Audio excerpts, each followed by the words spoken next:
Assalamualaikum warahmatullahi wabarakatuh. Saya Isni Salsabila. Di sini saya akan menjelaskan tentang pengertian makna gramatikal dan macam-macam proposisi, di mana makna gramatikal ini merujuk pada arti atau makna yang terkandung dalam suatu kalimat atau frasa berdasarkan aturan gramatika suatu bahasa. Yang kedua ada macam-macam proposisi, di mana proposisi ini adalah pernyataan yang dapat dinilai kebenarannya berdasarkan sifatnya. Proposisi ini dapat dibagi menjadi beberapa jenis. Yang pertama ada proposisi deklaratif, di mana proposisi ini yang menyatakan suatu fakta atau informasi. Yang kedua ada proposisi kategorikal, di mana proposisi ini berkaitan dengan hubungan antara dua kategori.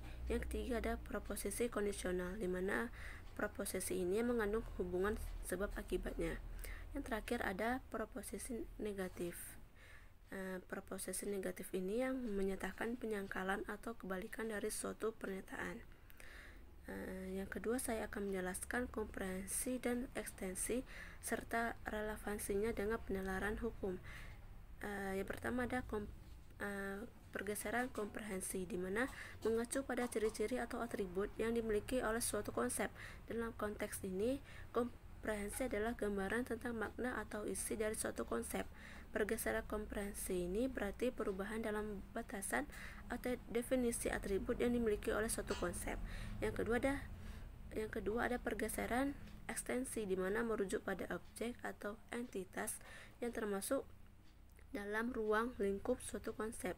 Pergeseran ekstensi ini berarti perubahan dalam jumlah atau jenis objek yang termasuk dalam konsep tertentu. Relevansi dengan penalaran hukumnya, sebab hukum seringkali melibatkan interpretasi terhadap definisi dan ruang lingkup konsep-konsep hukum tertentu. Misalnya dalam memahami istilah hak milik.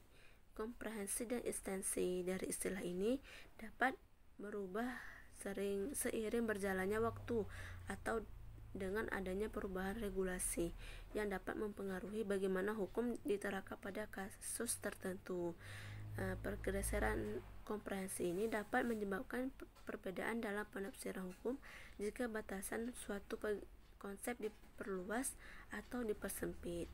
Pergeseran ekstensi ini juga dapat mengubah objek yang termasuk dalam kategori hukum tertentu, seperti penambahan atau pengurangan konsep individu atau objek yang dilindungi hukum.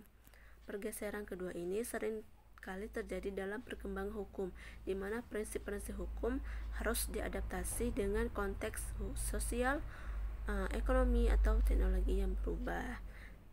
Sekian dari saya tentang penjelasan ini. Cukup sekian. Assalamualaikum warahmatullahi wabarakatuh.